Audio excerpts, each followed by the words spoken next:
Have you been diagnosed with depression and struggle with sadness? Maybe you're scared of being criticized. Loss of interest, aches and pain. Always thinking something terrible. Ask your doctor about Effects or XR. Ask your doctor about Cymbalta. Talk to your doctor about Zoloft. Talk to your healthcare professional. Get with your doctor Talking today. to your doctor. Tell your doctor. Contact your doctor immediately. Talk with your doctor.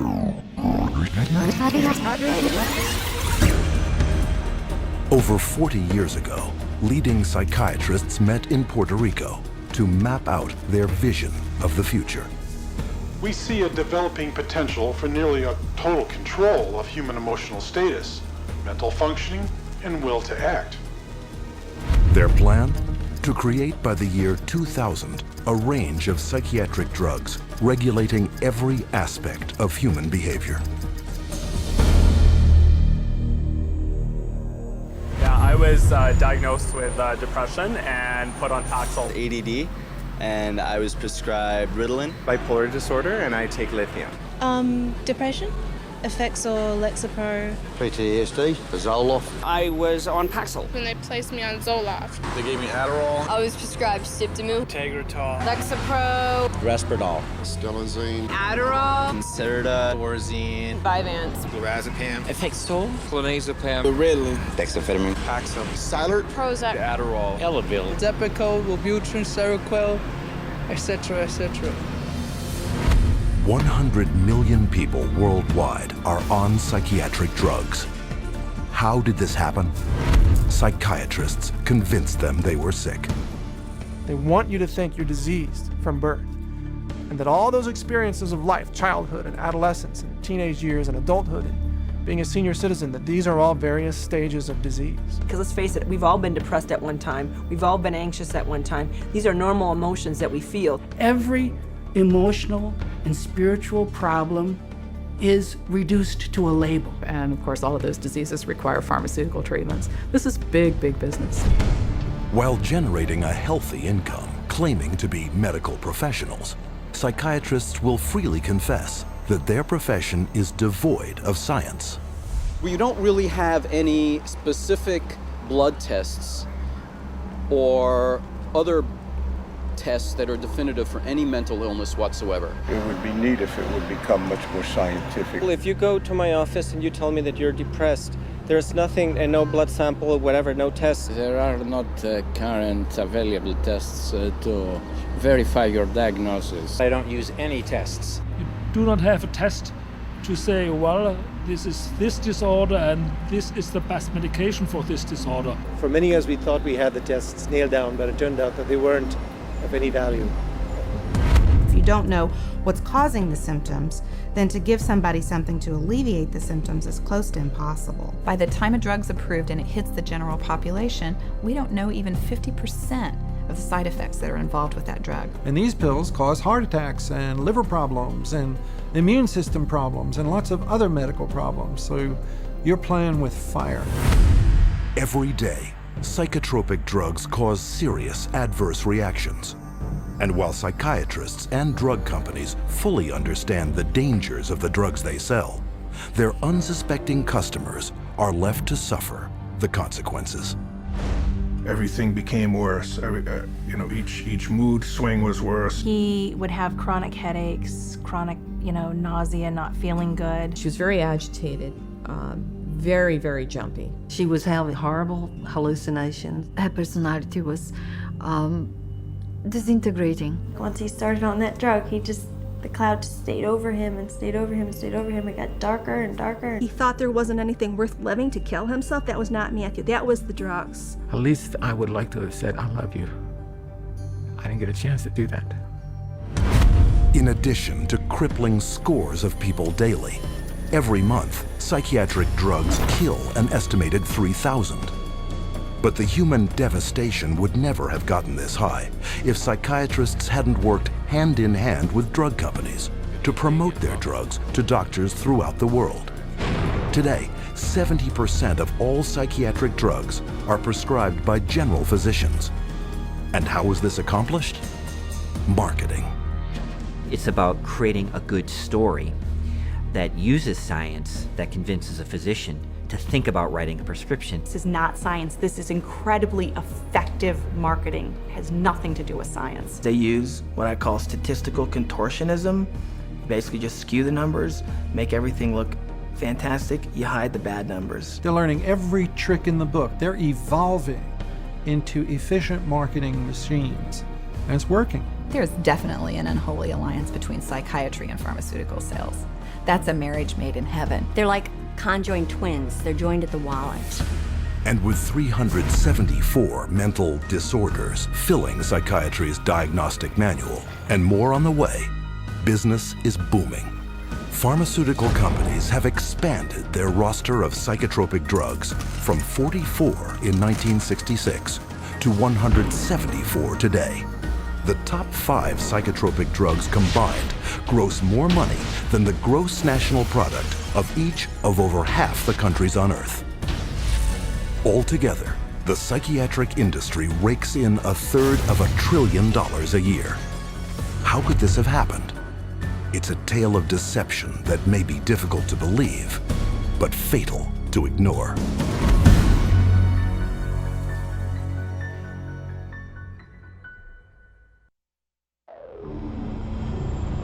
We took him to a psychiatrist, and within a matter of minutes, yeah, she's ADHD, and here's your drug. Went on the Medicaid, and 5 minutes later, he was on Zyprexa. He saw the psychiatrist who prescribed the medicine for 20 minutes. The guy didn't even look at her. He talked to her a little bit. Now, how can you tell if somebody's ADHD or not ADHD from just a few minutes talking to her? Next thing I know, I'm getting handed a handful of Xanax. That's how easy it is to get these drugs. Just so easy. It was just passed to me like candy. That's simple.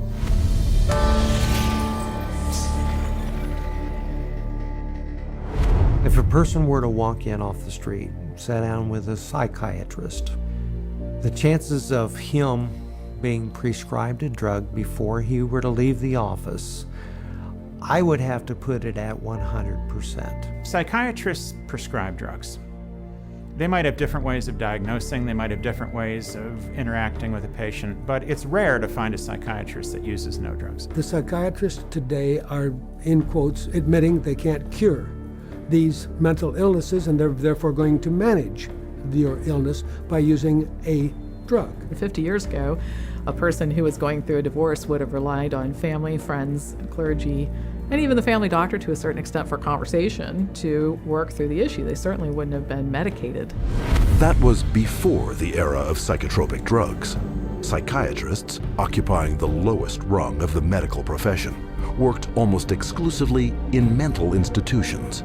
With no cures, there was little chance they would ever be respected by the public and their peers as real doctors. Psychiatrists had for years been on the fringe of medicine. Typically, the standard doctor internist would have very low regard for psychiatrists because it was understood not to be a very clear science or art. Psychiatrists wanted to be viewed as physicians, as doctors. And in order to be viewed as physicians and doctors, the people they dealt with had to be viewed as patients. And if doctors dealt with diseases, then their patients had to be diseased. Psychiatrists had a wonderful opportunity, they felt, to become respected in the eyes of their peers. They raced to create a whole diagnostic book called the DSM, the Diagnostic and Statistical Manual, which was created by consensus. A group of psychologists and psychiatrists get together, and if they made common observations, they have a vote and they now classify a new disease. And they give it a number and it graduates into the DSM classification. And it's a dangerous book.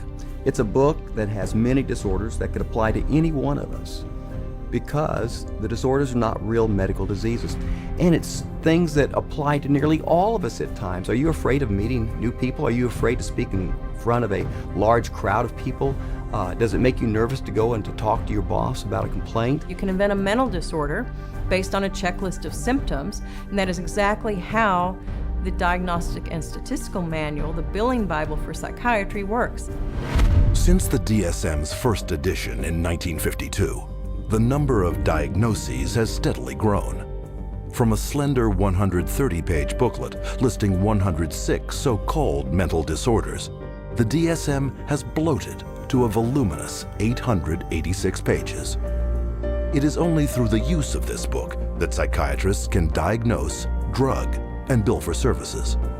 In fact, the psychiatric industry currently uses the DSM to collect over $72 billion in private and government insurance money.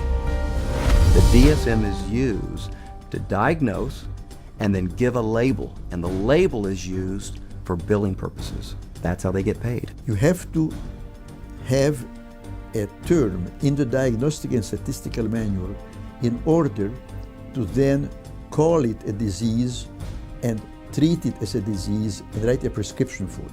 And so because they can vote it in, they can create, and then the drug industry can just take over and market their drugs for those new disorders. And those drugs were welcomed by psychiatry leaders because it made us real doctors. Of course, first the public had to believe that there was something wrong with them, and that that thing wrong was biochemical, and that that could then be treated by a drug which was supposed to cure all. And so it was relatively easy, I think, to say, well, look, let's start looking at mental illness as fundamentally a matter of chemical imbalance in the brain. Chemical imbalance is a term that's used as a marketing ploy, as opposed to anything that there's scientific evidence to support. Nobody has yet measured, demonstrated, or created a test to show that somebody has a chemical imbalance in their brain.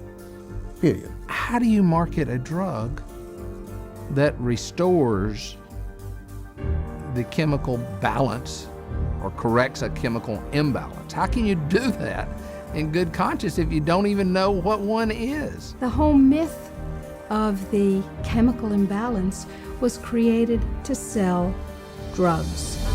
And while psychiatrists and drug companies have used this myth to make billions moving vast quantities of psychotropic drugs into the bodies of unsuspecting consumers, the public has paid the ultimate price.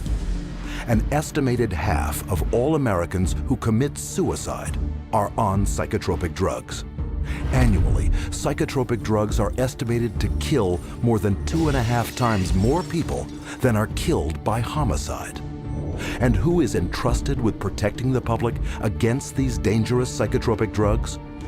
In the United States, it is the Food and Drug Administration, FDA, whose psychiatric drug advisory panels are dominated by psychiatrists who shuttle between the drug industry, academia, private practice, and government, the so-called revolving door. The revolving door at FDA is one of the primary reasons why the system that we have works so poorly.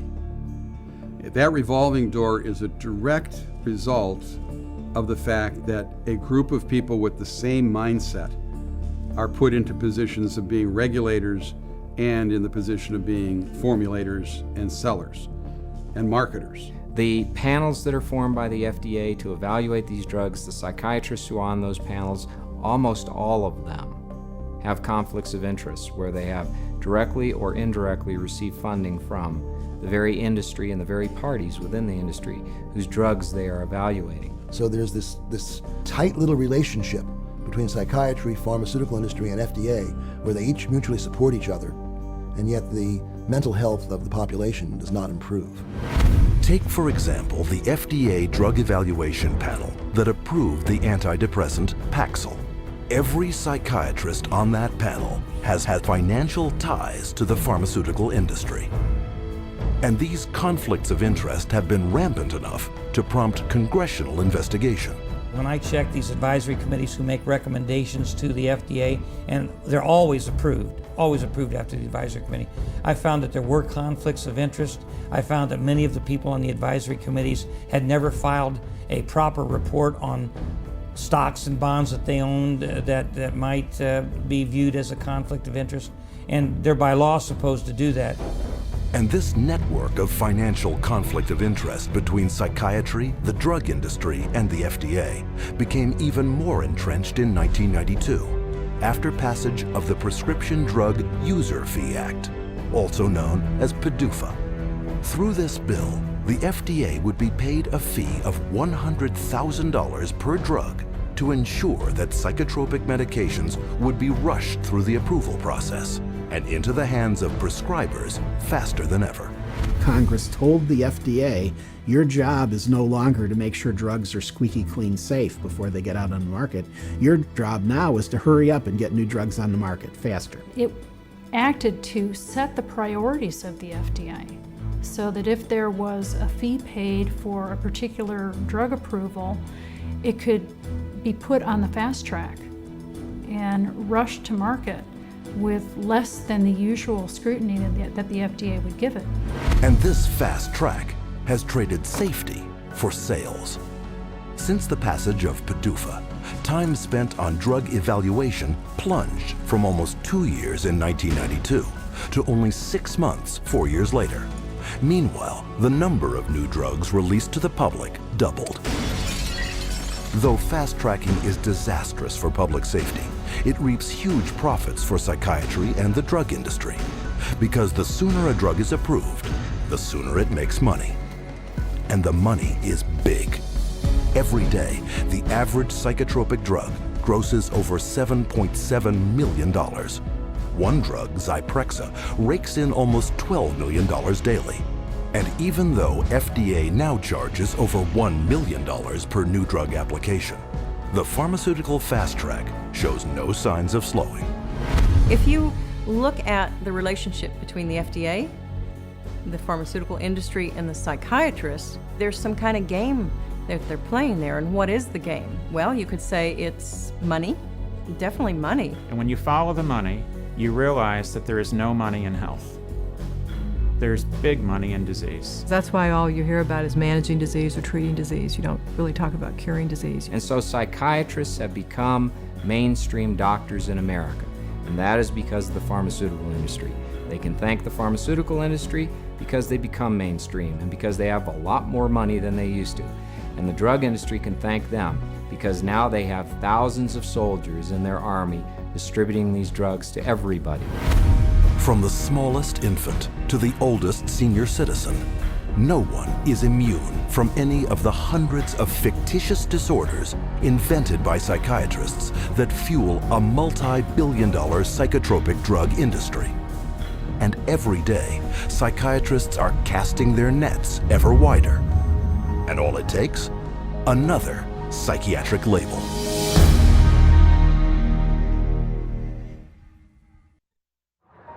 How many people do you know who have been diagnosed with a mental disorder? One. With a mental disorder? 2. I'm sure a couple. I know a few. About 3 or 4 personally. Probably 4. Half a dozen? I'll say about 9. At least a dozen. I'll bet I could count 15. 20 that I personally know. My oldest son is diagnosed. My mother was diagnosed. Kid from my childhood. My friend and ex-boyfriend. Just my grandfather and cousins. A friend of mine, friends. A sister, my neighbors. 2 friends. A girlfriend. A niece. 1 friend. My mother. All my friends, everybody I know.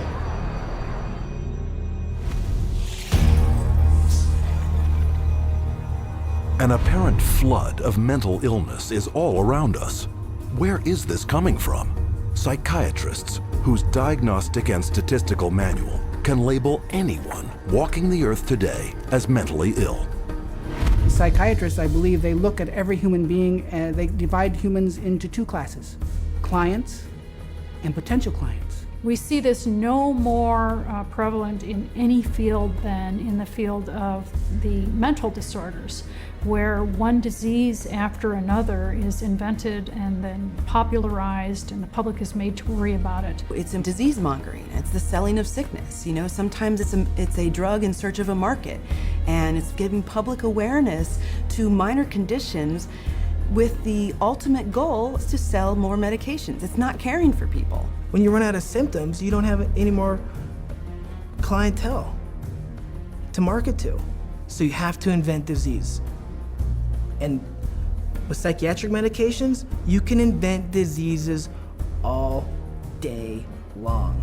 Look at human variation. Everyday things like shyness, sadness, or even situational depressions like grieving, postpartum depression, they all become studied, and prescriptions start to get written for these drugs. Before these drugs were introduced in the market, people who had these conditions would not have been given any drug at all.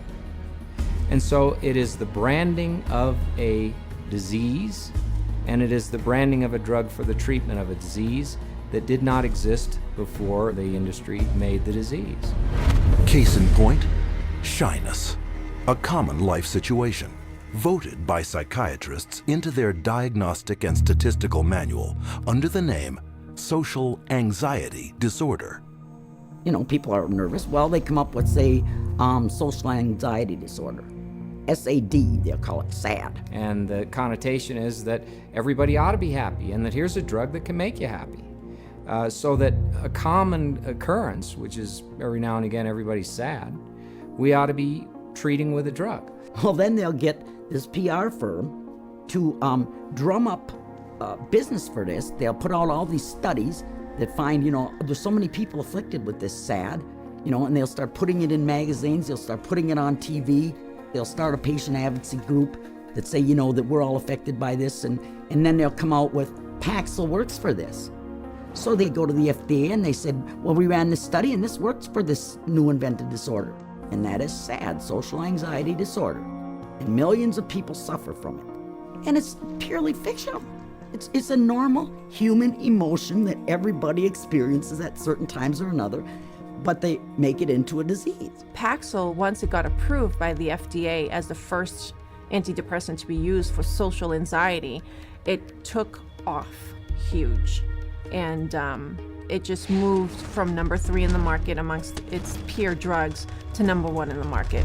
Social anxiety disorder is just one of many made-up psychiatric disorders fueling the boom in psychotropic drug prescription. Psychiatrists work to promote what the latest disease is going to be.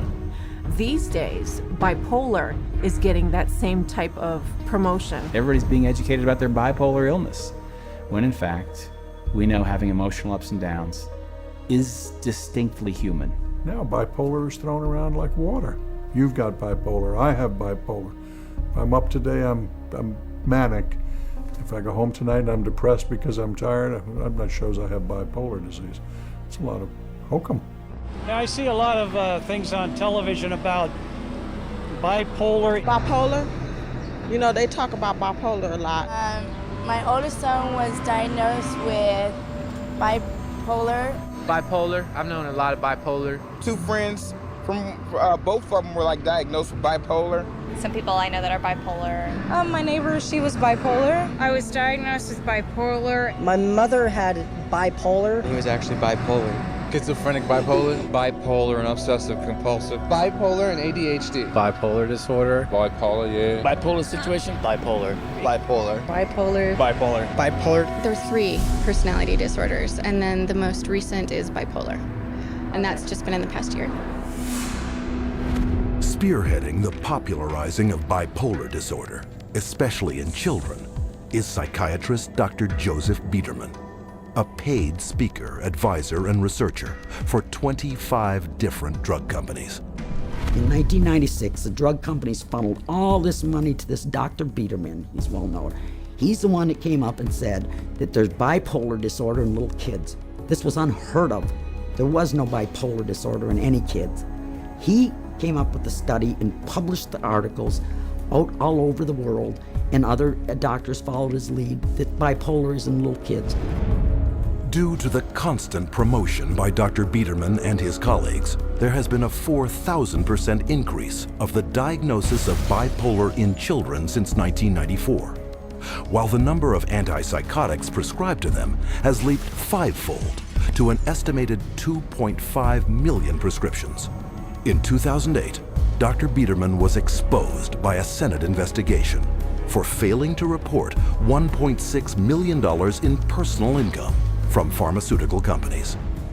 But the damage had been done.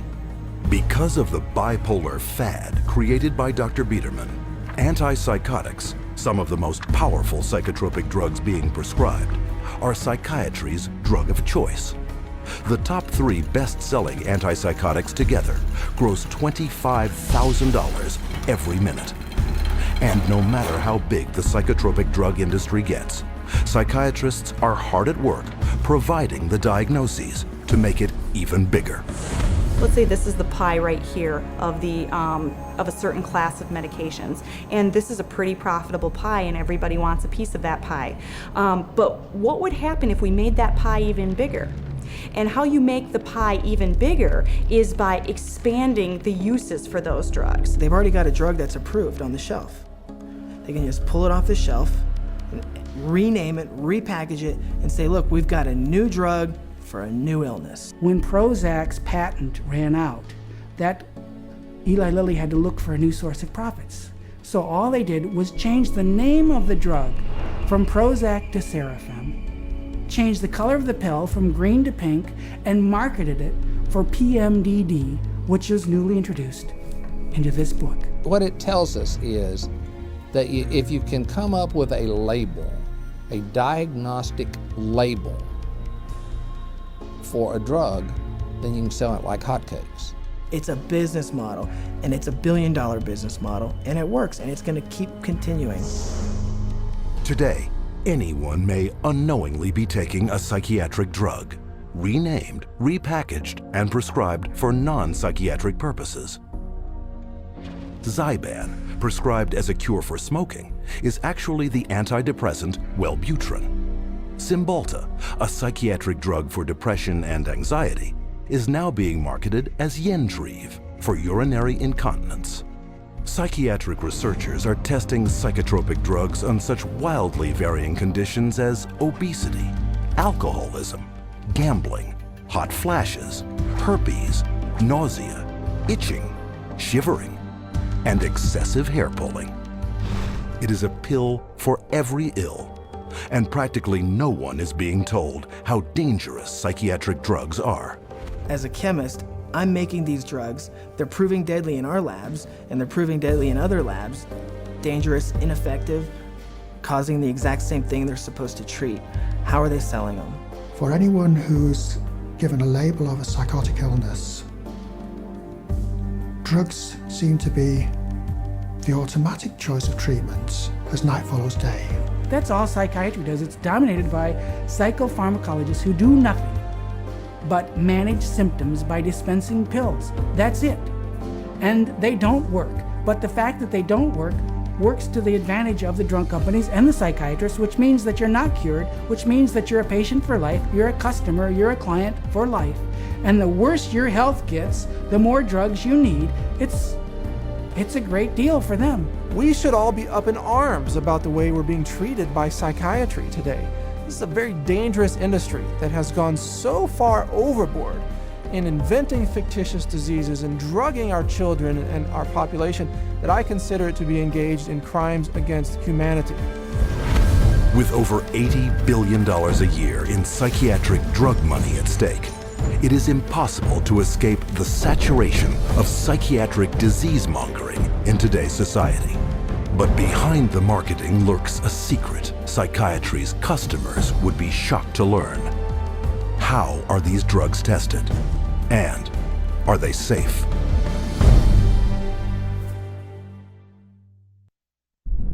No one knows precisely how these psychiatric medications act. We don't know if I give you a medication if it is going to work or not. There's not a great deal of scientific support for using them. I myself, I try to pick a drug whose side effects might be useful. You have to choose what is the best option. We don't have sure methods. There are no rules. Everything it's an art, really. I would say it's a trial and error. Often it's trial and error. It's kind of a trial and error. It's trial and error. Some degree of trial and error, I guess. You never know if it's the right drug. It's a much more complex subject. There's always going to be huge surprises, and that's what makes it so difficult. The best psychiatrists in the world will mess up all the time.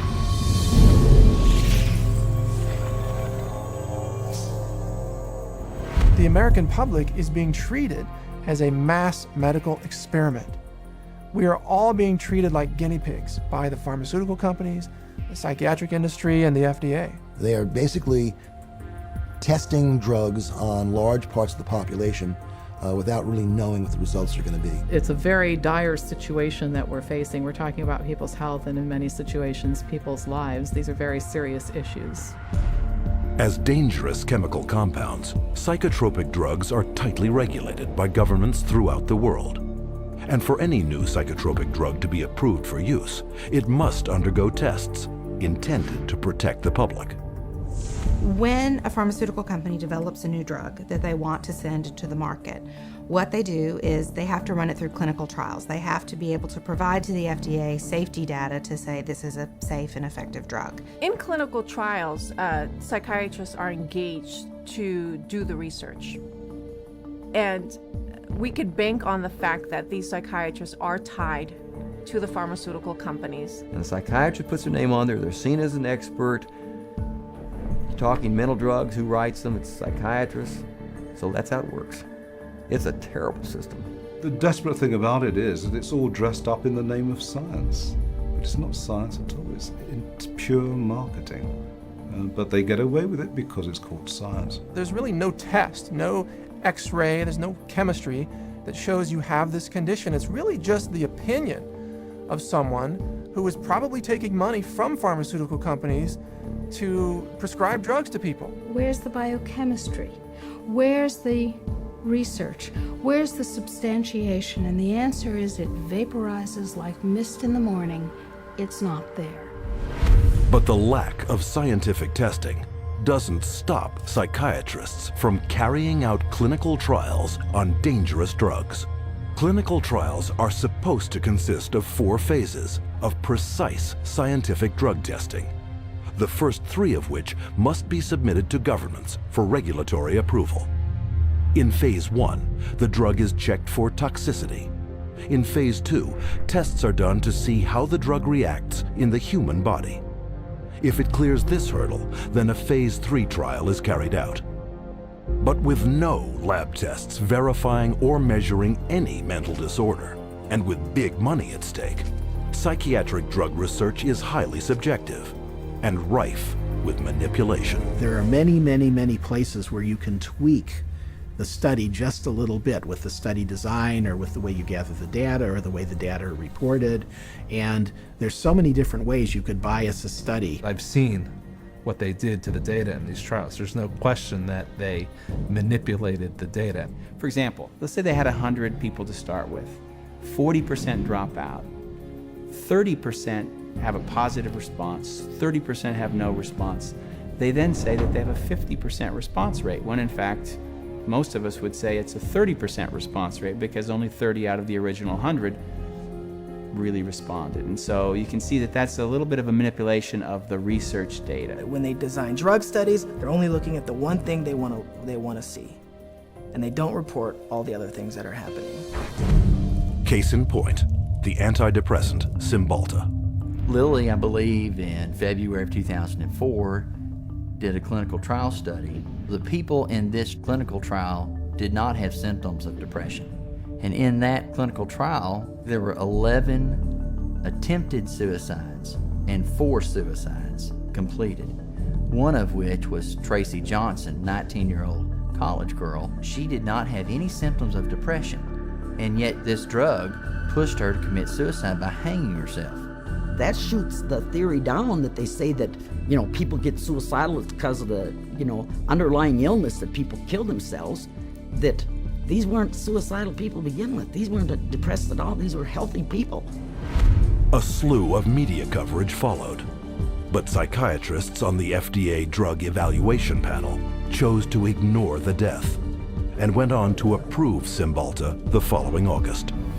One of the reasons why we have underestimated the potential of some psychiatric antidepressant drugs to actually trigger a suicidal kind of behavior in people is because the people who designed the research study didn't include in the research questionnaire this suicidal behavior. And then you can report that we had 0 incidents of this type of behavior among our subjects. And then the response is trumpeted as if there's something magical about it, when in fact what's happened is a whole statistical tap dance routine that violates good science. However, on the basis of that kind of phony trial, the drug can be marketed. Keep in mind that when a drug is tested in the clinical trials, it's only a very short period of time. The final phase of testing can be anywhere from 5 to 6 weeks. The longest of those studies was 8 weeks. The shortest was 4 weeks. So these are not long-term studies. I think most physicians and most people taking the drugs assume they're long-term, 1 year, 2 years, 3 year studies. They're not. They're very, very short studies. I find it pretty outrageous that we can base a multi-billion-dollar industry on a few 6 or 8 week clinical trials where antidepressant medications beat a sugar pill by a few percentage points. It is on the basis of biased research such as this that psychotropics with potentially fatal side effects are routinely approved by FDA panels for a lifetime of use. And how can this happen? Because drugs are big money, and FDA panels are dominated by those who benefit by approving them. The FDA panels that evaluate these drugs are largely psychiatrists. All of a sudden you discover there are 20 different pharmaceutical companies paying them, either grants or honorary or some other way. They're getting paid by the pharmaceutical industry. If you have a psychiatrist who works at the FDA, he could also be being paid by industry. He might sit on industry panels or discussions or get paid to be a speaker. What I found in working with physicians at the FDA was that they could have dual positions. They could sit on an industry board. They could be influenced by industry. Many of them, the drug manufacturer actually proposes to the FDA, we would like this and this and this person to be on the committee. After all, they're the renowned expert. Well, of course, they're the, quote, expert in a particular drug because they're the one who the drug manufacturer paid to do the very drug study. Have you been diagnosed with depression and struggle with sadness, trouble sleeping, anxiety, or low energy? Ask your doctor about Effexor XR. With Phase 3 approval a foregone conclusion, the marketing blitz begins. But while psychiatrists have already begun promoting and prescribing these drugs throughout the world, there's one more phase yet to be carried out. Phase 4.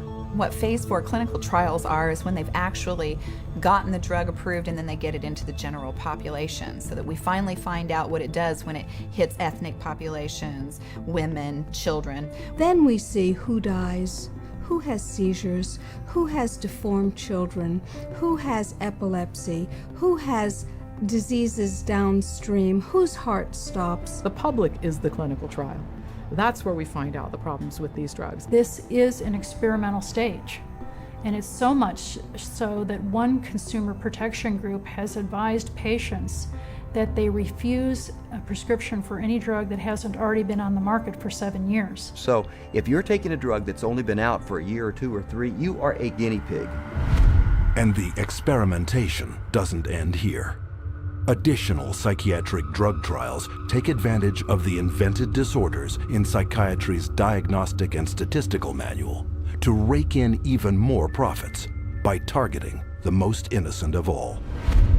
If they test their drugs on children, then they get a 6-month extension on their exclusivity period or patent period.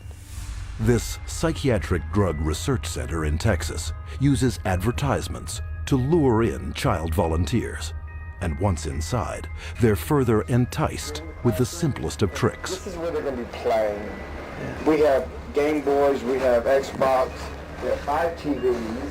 They come in here and they help themselves to crackers, cookies, free candy, free crackers. Everything is paid for. You don't pay for anything.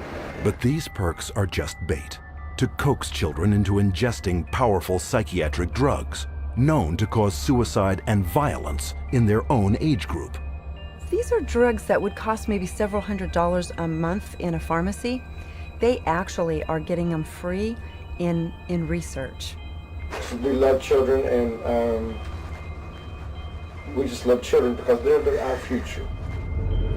By conducting those tests on children, they get a financial incentive that's worth over $1 billion. Those are the facts. You make of them what you will. With this kind of money at stake, psychotropic drug experimentation on children is rampant, with 323 studies either completed or in the works, including a 2003 trial that tested children on an antidepressant treating premenstrual dysphoric disorder. Those drugs which are barely more effective than placebos often have huge side effects which are dangerous and even deadly to people. Families don't know the risk. If they actually were aware of the risk and believed it, no one would take that risk.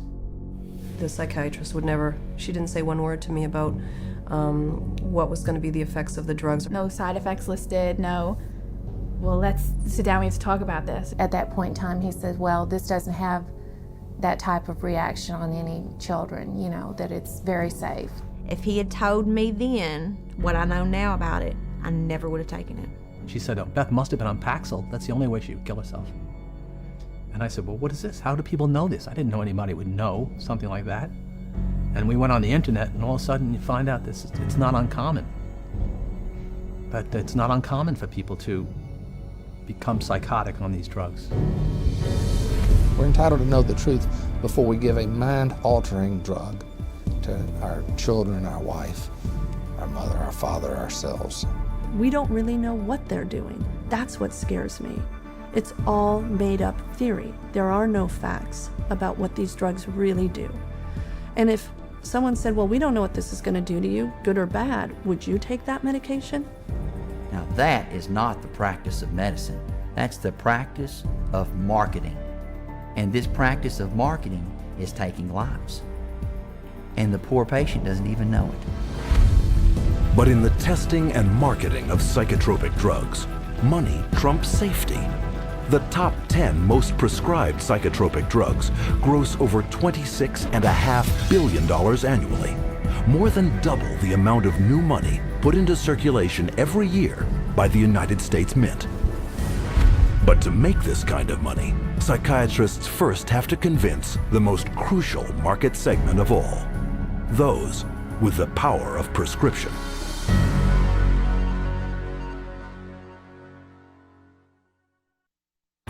The psychiatrists specifically, they're just kind of working as sales agents for the pharmaceutical companies. There's nothing like another doctor touting the benefits of your drug to drive market share. They're an extended part of the marketing arm of these companies. Medications play a primary role. We give drugs. Medication is a must. There's a lot of new medications. There are medications available for treating GAD. Medications to use for PTSD. Antipsychotic medications. Atypical antipsychotics. Benzodiazepines. Stimulants. Antidepressant medications. MAOIs. Amphetamines. Anticonvulsant medications. Once the medications have been balanced out, then we move on to a combination of 3 medicines. There's no absolute limit that is set for the number of medications. There are so many choices. Apparently, we're willing to try almost anything.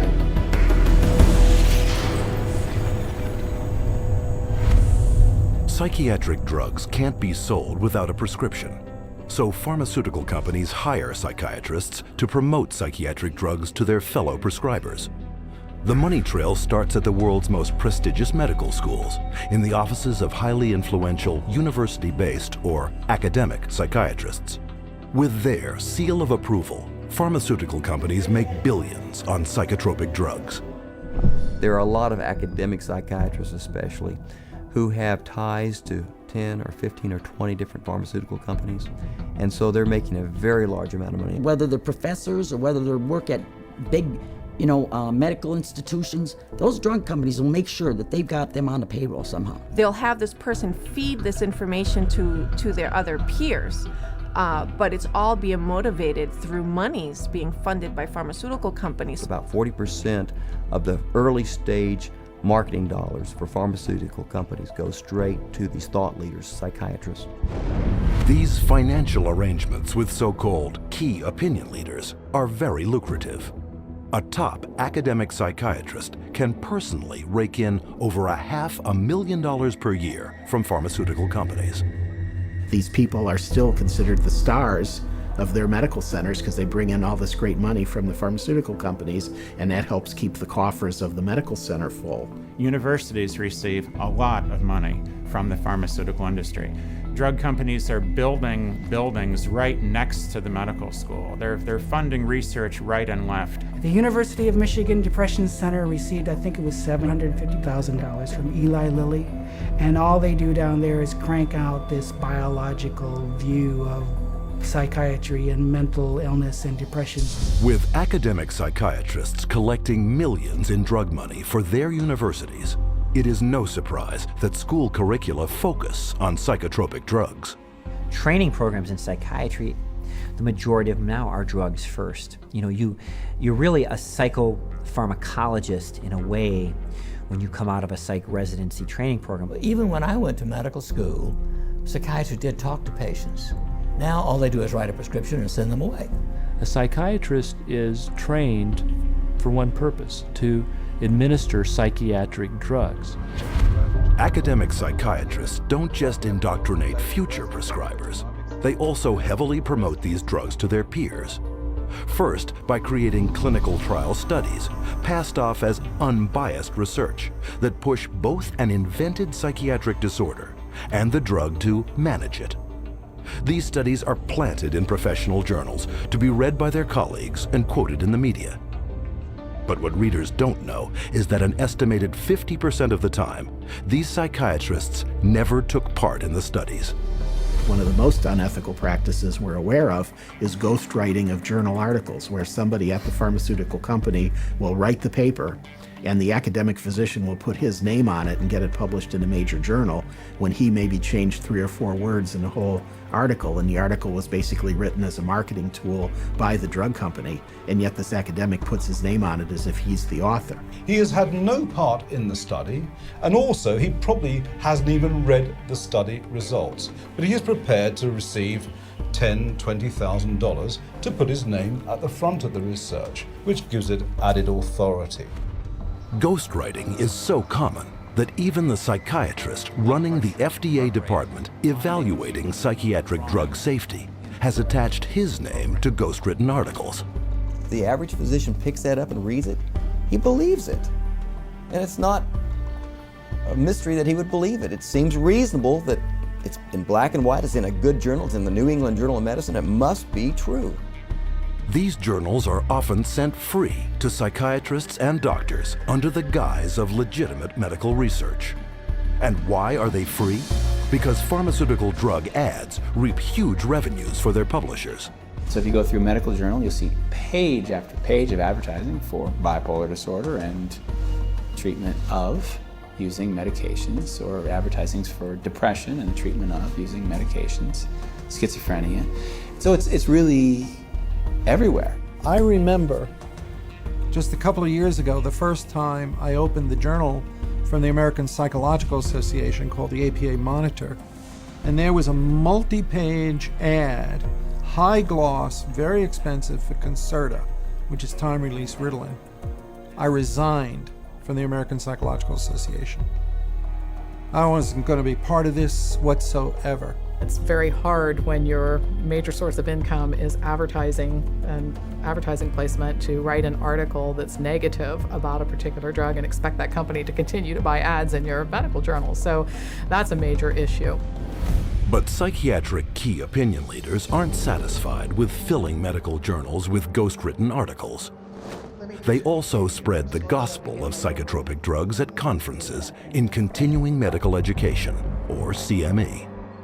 Physicians and nurse practitioners and physicians assistants are mandated to take a certain amount of continuing education credits every year. Well, 70% of all continuing medical education is now funded by the pharmaceutical industry. That seminar is going to be taught by a professional who is employed by the pharmaceutical company.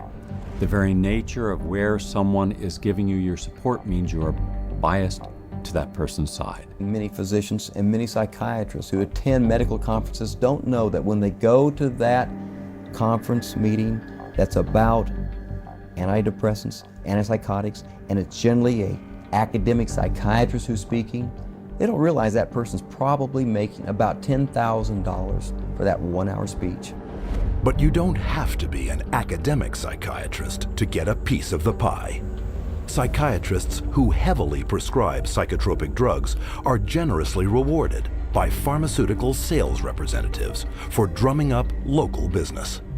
Psychiatrists, especially high prescribers, are targeted and gifted extensively by the industry. Now that gifting is where you need to get specific. That was not unusual during our marketing conversations to say, well, what's our top drug writer? You know, who's the doctor that's prescribing the most of this drug? Well, you know, let's send them to the Kentucky Derby. We offered trips on some occasions to come out and hear a 2-hour talk, but it happened to be on a nice island in Hawaii. There were a lot of things that we did day in and day out to try to get the doctors to write our drugs, or in my case, to write for the psychiatric drugs. We did a lot of lunches and dinners, and we brought in speakers, and those speakers were obviously paid by us, and we would wave, renowned studies at them from renowned journals. But of course, we would never say that these studies were paid for by our company, and that it was written by a ghostwriter who was paid by our company, or that our company tends to do a ton of advertising within that particular medical journal. We would never say that. With over 300 million psychiatric drug prescriptions written every year, high-prescribing psychiatrists are richly rewarded for opening up new markets. They receive up to 25% more pharmaceutical money than any other medical specialty, an average in one state of more than $45,000 per top psychiatrist per year. Psychiatrists get more kickback from the pharmaceutical companies than any other branch of medicine. The profession of psychiatry couldn't keep its journals afloat, couldn't keep its conferences afloat, couldn't keep its organizations afloat without money from drug companies. The drug companies really have psychiatry in their pocket. This is a profession whose diagnoses have been heavily influenced by people who are heavily influenced by the pharmaceutical industry, and whose treatments are almost exclusively these days pharmaceuticals. We should be able to count on them. I do not believe that we can. Due to the ceaseless promotion by psychiatrists, psychotropic drug prescription has permeated not just psychiatry, but the entire medical profession. But this promotional campaign has a second prong that lines the pockets of psychiatrists more than any other. And this one directly targets you.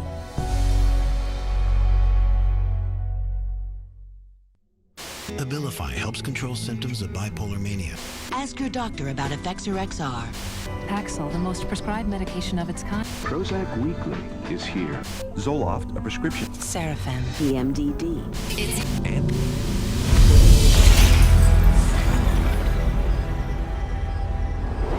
Psychiatrists and drug companies don't hype psychiatric drugs only to fellow prescribers. They also pitch them straight to the end user, you, counting on you to walk into their offices and demand a prescription. The direct-to-consumer advertising is instilling the notion in every human being that something is mentally wrong, something needs correction. That drives people to see a psychiatrist to help to mitigate this by dispensing the medication, by dispensing a drug that they have had pushed on them on countless television ads, countless magazine ads, and countless print ads that say, hey, there's something wrong with you, go get help for it. Nowhere is this explosion of direct-to-consumer advertising more obvious than on television. It wasn't always this way. Until recently, advertising psychiatric drugs on TV was severely restricted. But in 1997, the FDA was persuaded to relax their rules on advertising in the media, in direct violation of Article 10 of an international treaty signed at the United Nations. Every 5 minutes there's a new drug ad. And this is not by accident, this is cold, canny, scientific design. The ads are fundamentally of two types. One type of ad is a effort to try to get the patient to take the drug company's drug. Abilify helps control symptoms of bipolar mania and reduce. But then the second kind of direct-to-consumer advertising is the "you're sick and you didn't know it" advertising.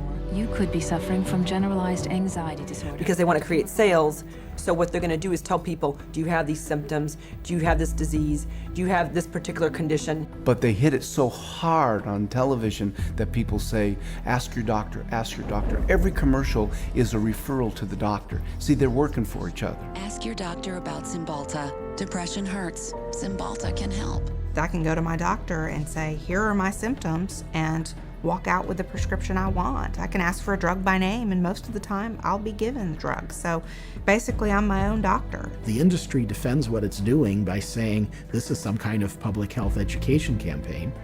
And I'm sorry, I think if you go to an advertising agency, you're advertising.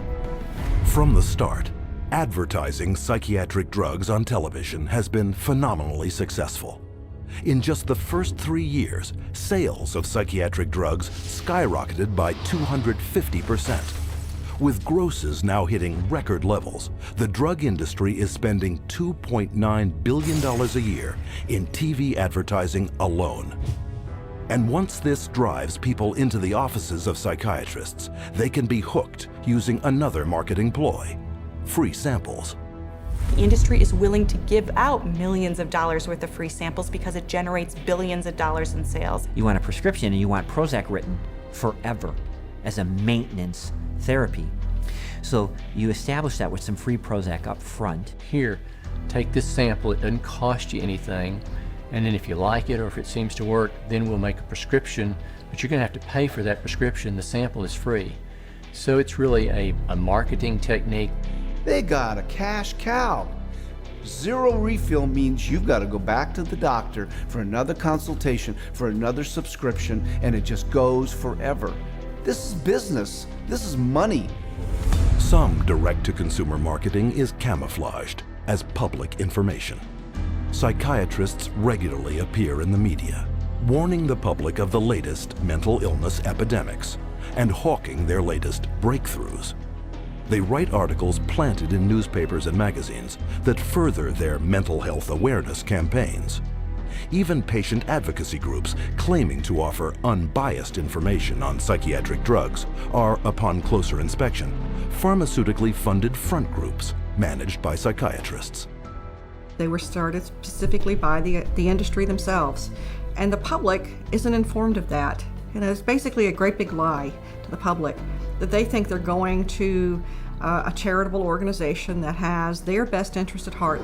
Case in point, children and adults with attention deficit disorder, or CHAD, the biggest and most well-funded front group for the makers of stimulant drugs.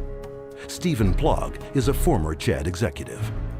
When I became the CHAD coordinator for Las Vegas, they gave me a manual, and in it said, we want to provide unbiased information to help and support people who have ADD. For the next 30 days, we put 22 parents and their kids on a program with lab tests to find out what their causes were, eliminated their causes, they got prescription free, medication free, side effect free, and they got better with their self-esteem, and they became actually happier, healthier, and more successful. CHAD found out about this, called me up and says, we do not allow people to talk about nutrition in any of our seminars. We only prescribe going to a psychiatrist who will only prescribe drugs and therapy. So they said you can no longer work with us, and they fired me for simply recommending that parents go get a lab test, find out what the causes are, and eliminate the causes. They do not allow that. They only allow medication and psychiatric treatment. Psychiatric patient advocacy groups also promote psychotropic drug treatment by broadly issuing public marketing surveys disguised as medical questionnaires. You can take a survey of maybe 16 questions. And if you are a normal human being who's lived through ranges of emotions of normal life experience, if you've known the exhilaration of the birth of a child, a niece, a nephew, and the devastation of a divorce and the loss of dreams, and answer honestly to those questions, you will diagnose yourself as bipolar. And the instructions that come back along with the diagnosis or the warning that you're probably bipolar say, print this out and take it to your doctor. And how simple is it for anyone to go online, answer typical life questions, and be given a psychiatric disorder? Here are some randomly chosen volunteers, people of all ages leading normal lives. Do you feel sad, blue, unhappy, or down in the dumps? Sometimes. I've had periods of great optimism and other periods of equally great pessimism. Yeah, that happens a little bit. I get tired for no reason. Sometimes. My life is pretty full. Nah, not really. For no apparent reason, I sometimes have been very angry or hostile. It's hard for me to concentrate on reading. I am restless and can't keep still. My heart beats faster than usual. I have trouble sleeping, shortness of breath. Gained weight. Trembling hands. I have an idea that most of these are going to be sometimes. Everyone has. As in everybody? Somewhat. Somewhat true. Just a little. Oh yeah, yeah. Alright, my score totaled 42. Bipolar disorder, moderate to severe symptoms. Wow. The answer reflects on the presence of depressive symptoms. Currently suffering from an anxiety disorder. I may be suffering from bipolar 1. Minimal to mild depression. An obsessive compulsive disorder. Guess that means I'm psycho. Guess I'll go to a psych. Try to see if I could work it out, get some meds or something. All told, 50% of these everyday people were assigned a psychiatric diagnosis and instructed to get treatment. By this measure, half of the U.S. population, some 150 million Americans, could be classified as mentally ill.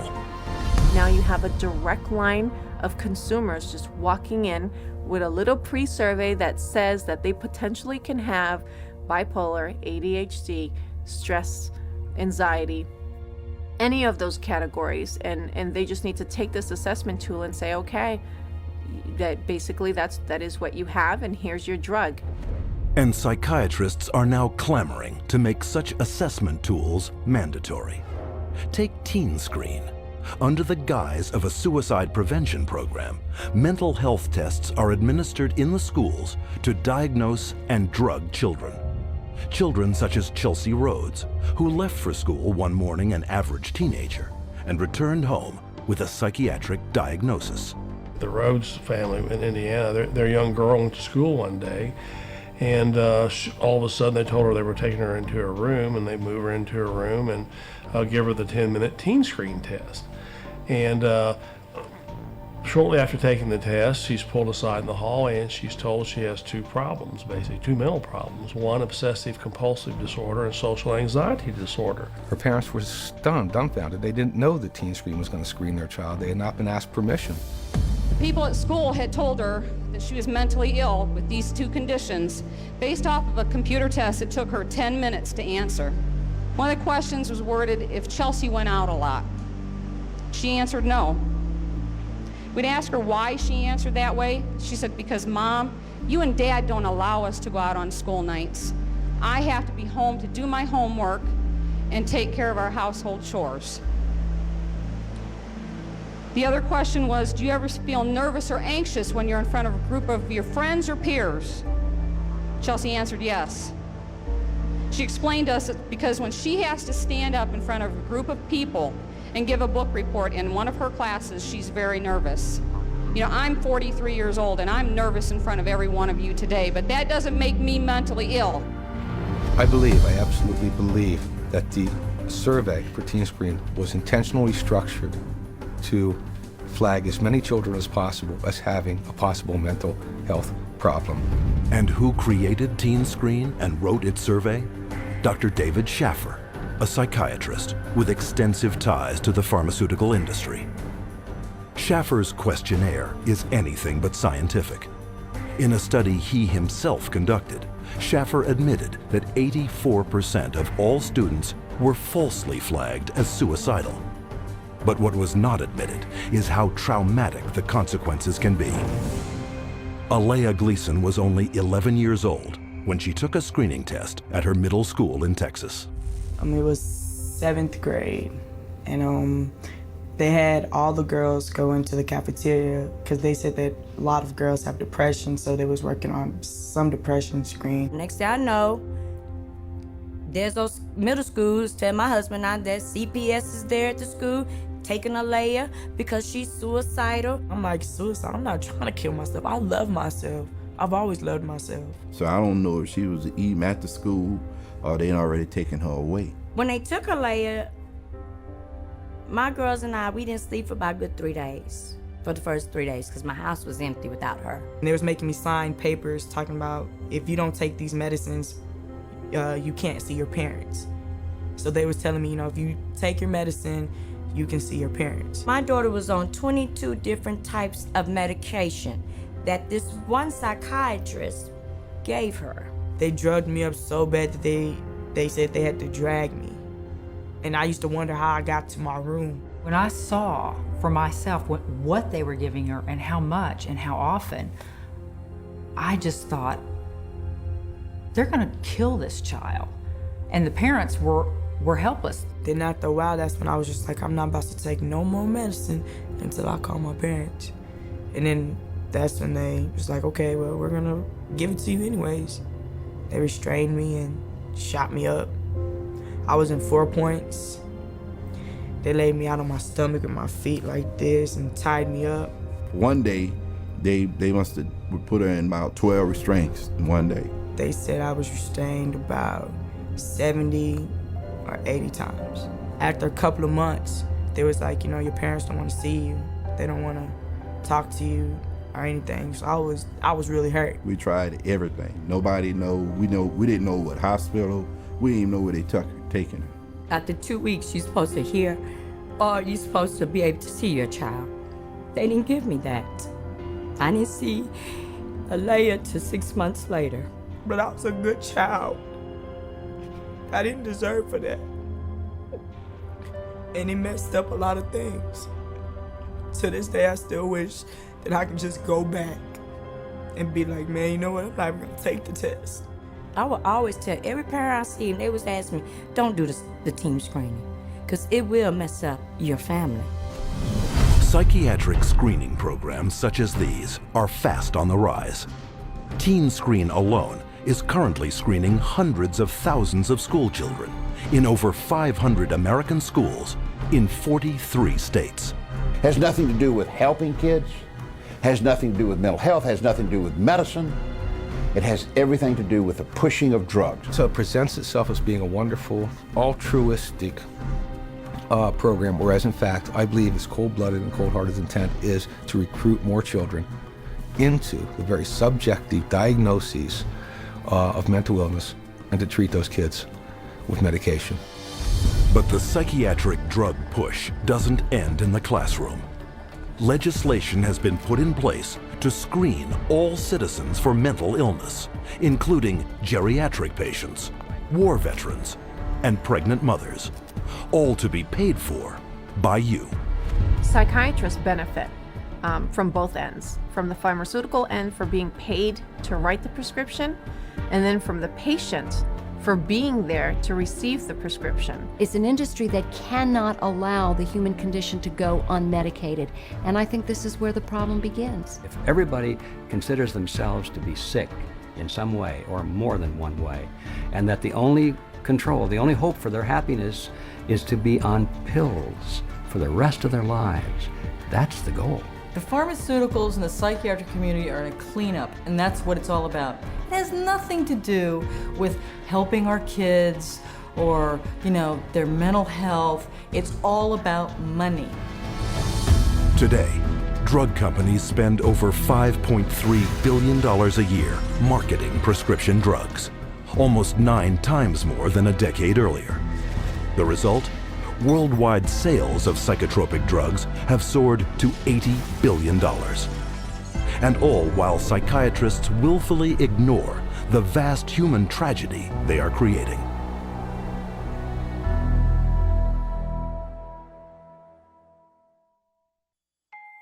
I'm 10 years old.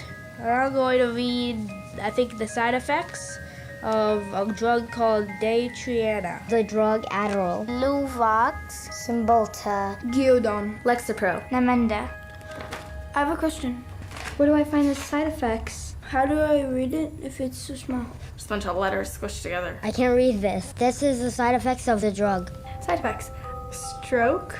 What the heck? Speech disorder. Eye disorders, vision blurred. Dry mouth. Nervous. Tremor.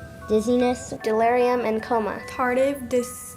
Dyskinesia. They experience worsening of their depression, aggressive reaction, Paranoid reaction. Psychosis. Serious cardiovascular events. Other serious heart problems. Heart failure. What? Suicidal thoughts. Suicidal thinking and behavior. Increases the risk of suicide. an increased risk of death, sudden death. These guys must be kidding. Wow. This is gross. Seeing this on a warning label, does anybody have any clue what they're putting their kids into? This isn't good.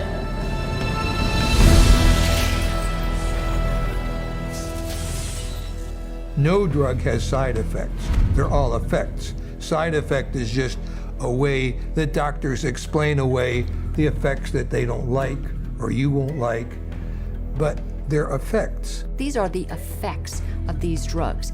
They're not just what might happen to you, they're what happen more often than not. We name them side effects because they're something that, they're an unintended consequence. The antidepressant drugs not only don't make you happy, they have all kinds of negative effects on the system as a whole. These drugs are absorbed and distributed throughout your entire body, so they have side effects through all of your tissues and organs, including your liver and your kidneys and your nervous system. They destroy the brain, the neural net. They literally kill brain cells and cause all kinds of brain disorders. That's why we have they're not side effects, they're direct effects.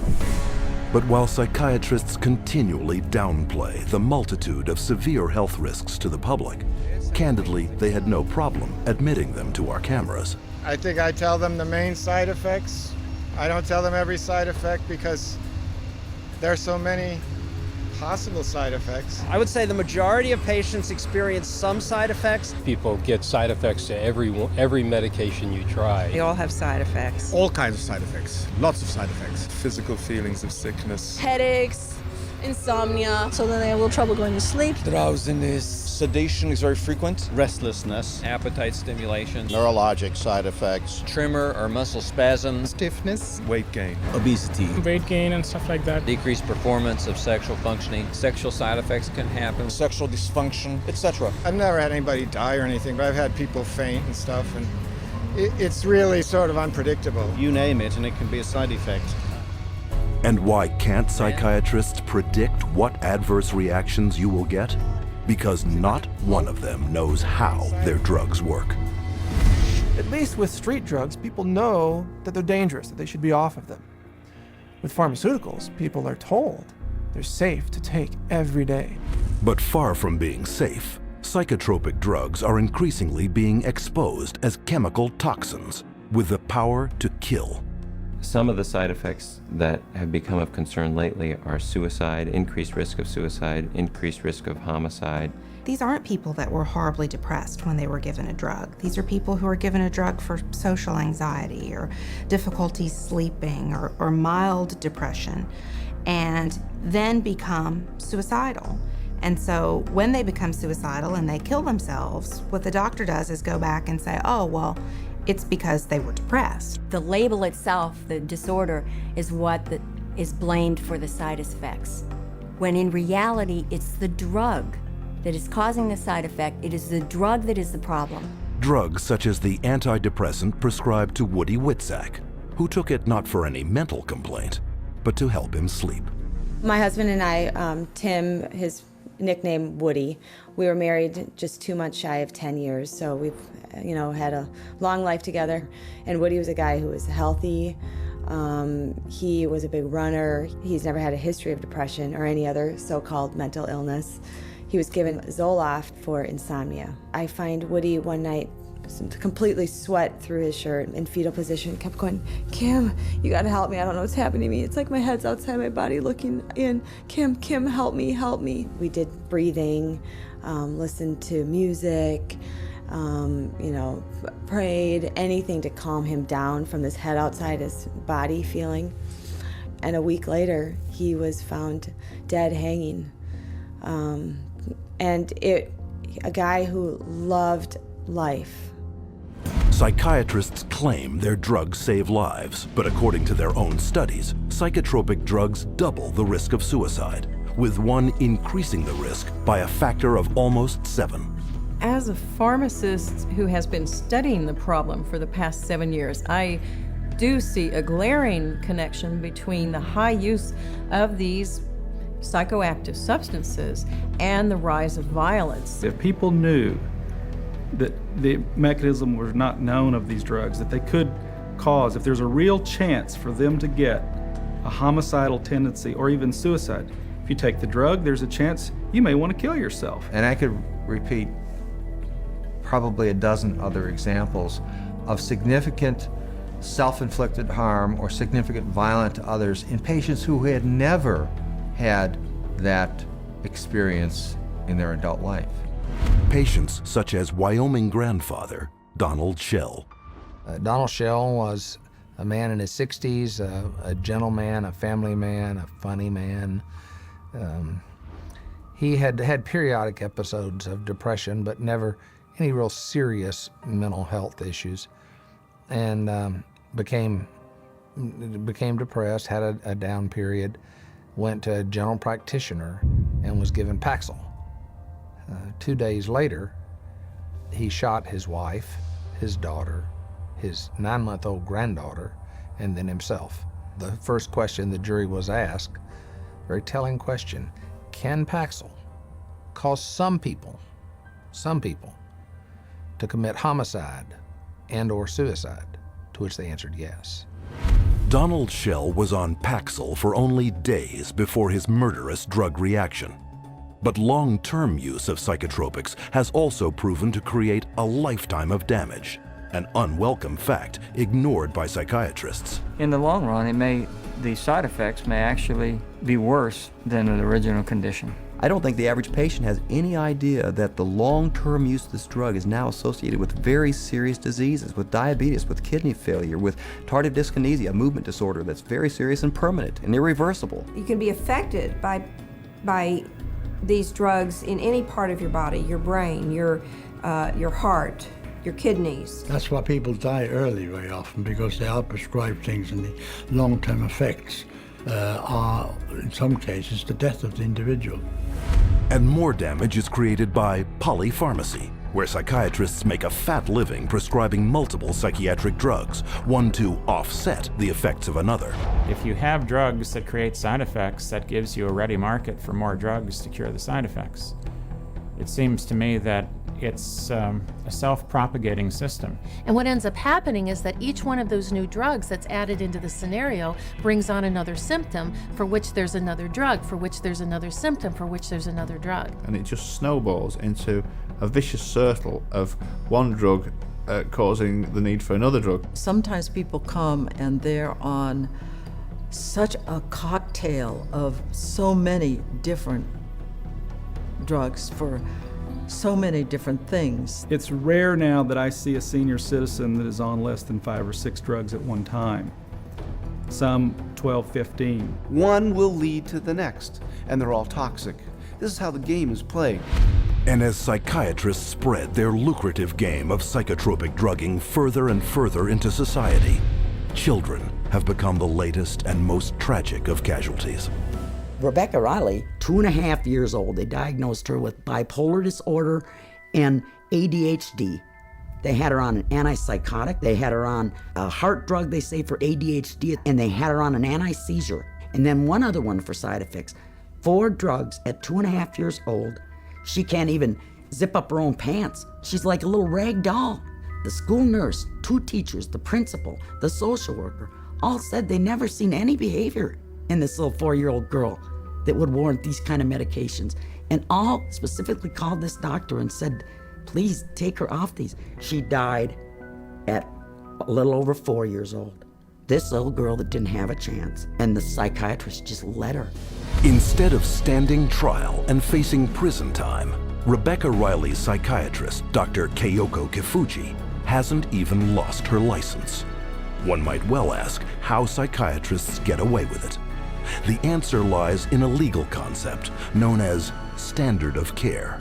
The standard of care is based on what do other doctors do? What would a reasonable physician do in this situation? And the reality is that what most physicians do is prescribe medications. As long as they've done their paperwork properly and documented that this child had the symptoms that led them to this conclusion, they appear to be completely protected from any kind of a lawsuit as a result. The standard of care is what allows doctors to seriously injure or even kill a patient with total impunity. So the standard of care now has been implemented to where you can get away with, if you're a medical doctor, psychiatrist, you can get away with murder. And the death count keeps rising. Psychotropic drugs now kill an estimated 42,000 people every year. The cost to society is very real and very devastating. But the medicine they're practicing isn't real. It's a hoax. Profit always comes before patient safety, and they take a very short-sighted view. It's all about how can we make money today, not what price are we going to pay tomorrow. The trail of destruction that a psychiatrist leaves in his path is of no concern to that guy. It's all about money. And the money is big. Psychiatry is today over a $300 billion industry without a single cure. And as more and more breakthroughs are promised by psychiatrists, their running total of sick, injured, and dead victims continues to escalate. Unprotected, it is the public, you, who must fend for themselves.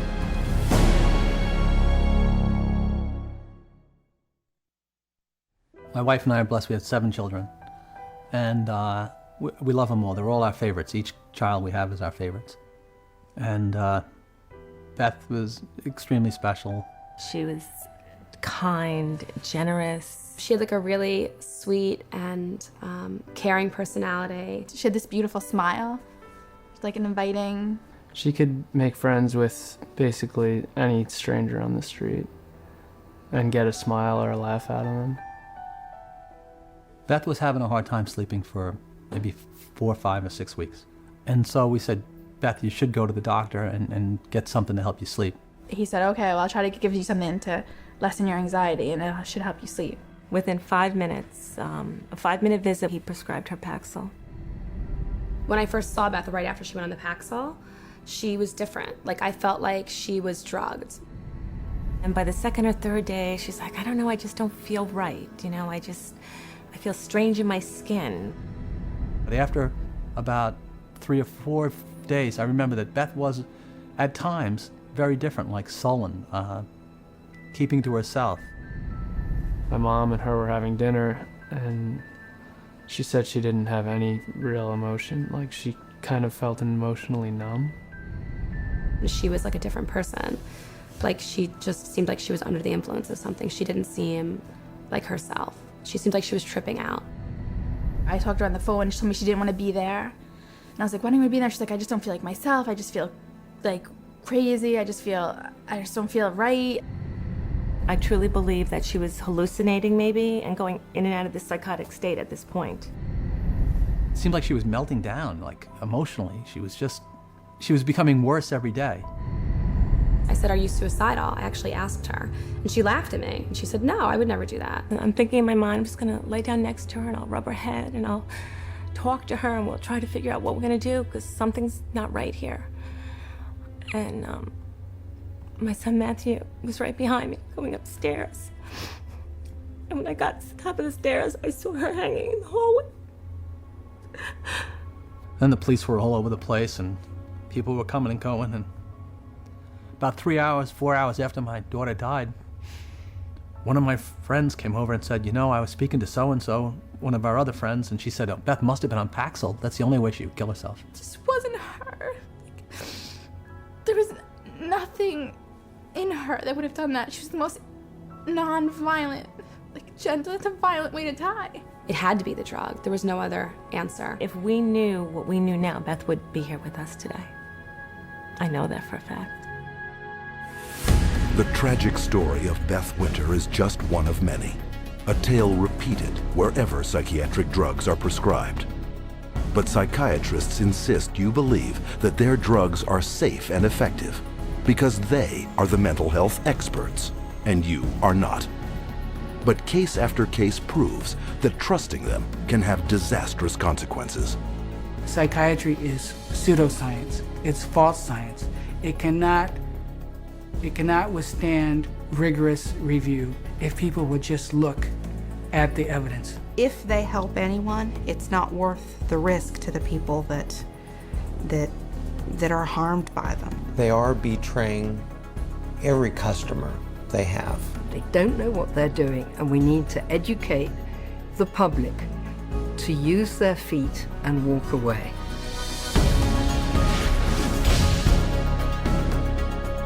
And how can the public become more educated? By exercising a central medical right, little known to the patient, but very familiar to psychiatrists. We want to be able to present the patient with alternatives. And one of the central ideas in ethics is informed consent. The components of informed consent are letting the person know, first of all, what the diagnosis is and what it's based on, so that they can say, this is why we need to treat you. And secondly, what the treatment is. Every patient in the healthcare system has a right to informed consent. That is, they have a right to be told the risks and benefits of the treatment, the risks and benefits of alternative treatments, and the risks and benefits of no treatment at all. Patients should be totally informed, fully informed about every medication that the psychiatrist offers to them to take or says they should take. And studies confirm that very little full and accurate information about psychiatric drugs is getting through to the public. So what would full and accurate, informed consent on psychiatric drugs consist of? These medical doctors and experts have extensive experience in the subject. Their first point: psychiatric disorders are not actual diseases requiring medical treatment. It's true that there's no biological findings that really support any of these psychiatric diagnoses being medical illnesses. And the burden of proof really is the other way around. It's not that you have to prove that there is no biological science. The burden is on psychiatry to prove that there is. There's no blood test. There's no lab test. There's no x-ray. These are just clusters of behavior that a group of psychiatrists have voted that it's a disease. Can you imagine doctors having to have powwows to decide if a heart attack is a real disease or not? No, they don't have to decide that. They don't have to have a vote on that. They should be asking the doc, geez doc, where's the chemical test for that? Where is the objective test for this? And I guarantee you that they'll be told, we don't have a chemical test for that. There is no such thing as a chemical imbalance. And any psychiatrist that you talk to, if you ask him this question, they'll all admit it in private, but they won't admit it in public. It's a scandal. So this is all subjective. Nothing objective about psychiatry. 2, there is no scientific proof that psychotropic drugs resolve any mental problems.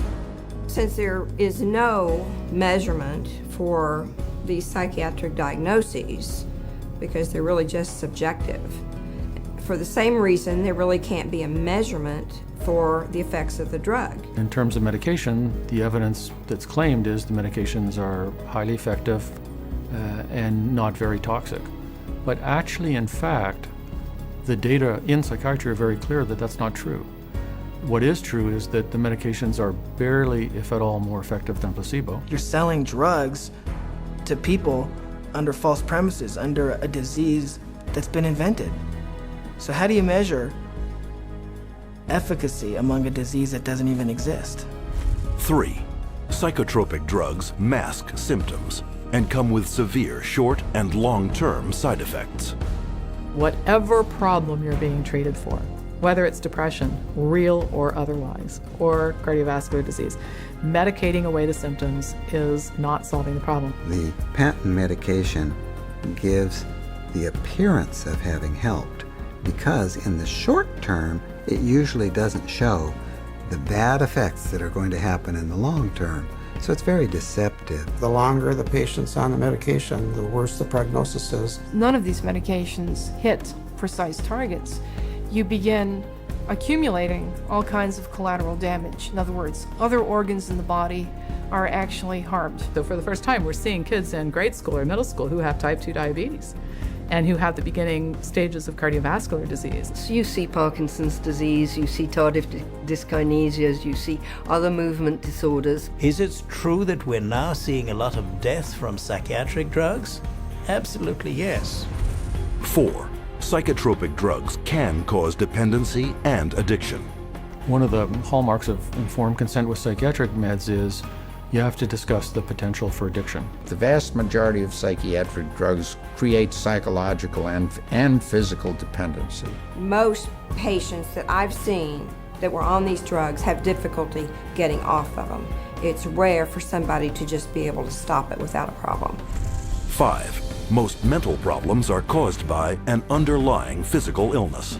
Many physical conditions can cause mental problems or what pose as psychiatric symptoms, but the psychiatrist, in the records I've reviewed, psychiatrist does not do an in-depth study of what could be causing the problem. And if the doctor isn't taking the time to find the cause of those symptoms, then unfortunately those symptoms may continue and there may be a serious underlying medical disorder that's being overlooked. The question is it better to treat depression with a drug, or is it better to treat depression by trying to figure out what caused the depression and working it out with the patient? Dehydration can make you exhibit symptoms of depression.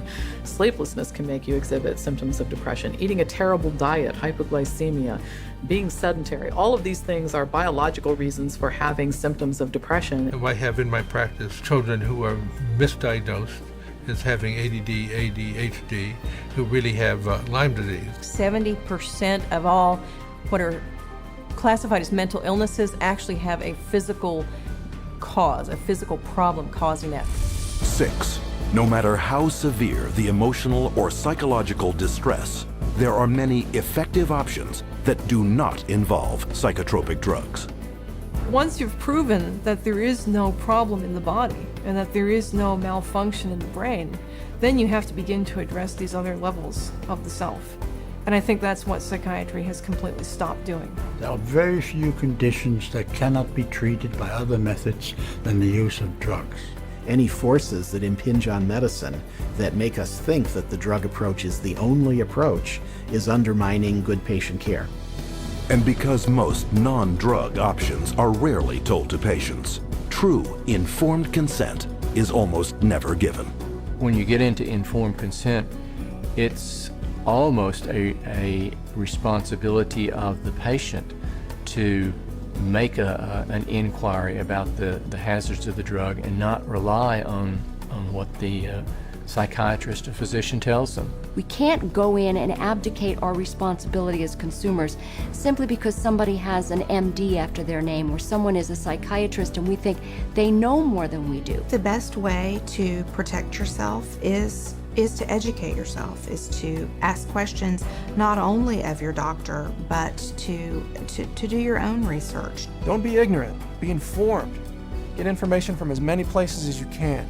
That's how you'll be an intelligent, skeptical consumer, and that's how you will protect the safety of yourself, your children, and your entire family from this industry of death known as modern psychiatry. And as modern psychiatry has permeated our world over the last 50 years, so too has psychotropic drugging. But there is a way to expose this medical abuse by reporting all complaints and adverse psychiatric drug reactions to your National Drug Regulatory Agency. MedWatch is the federal reporting program in the United States.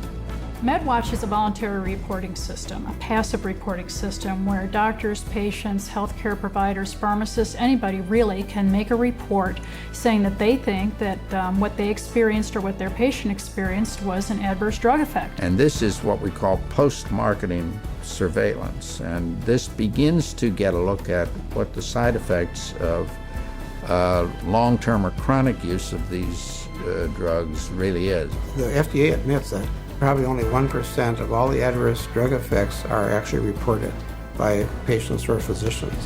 It is only through the reporting of all adverse drug reactions that the true scale of the horrors of psychotropic drugging will come to light. You have the facts. Share this video with your doctor And don't allow yourself, your friends, or your loved ones to become the next statistic of the big business of psychotropic drugging.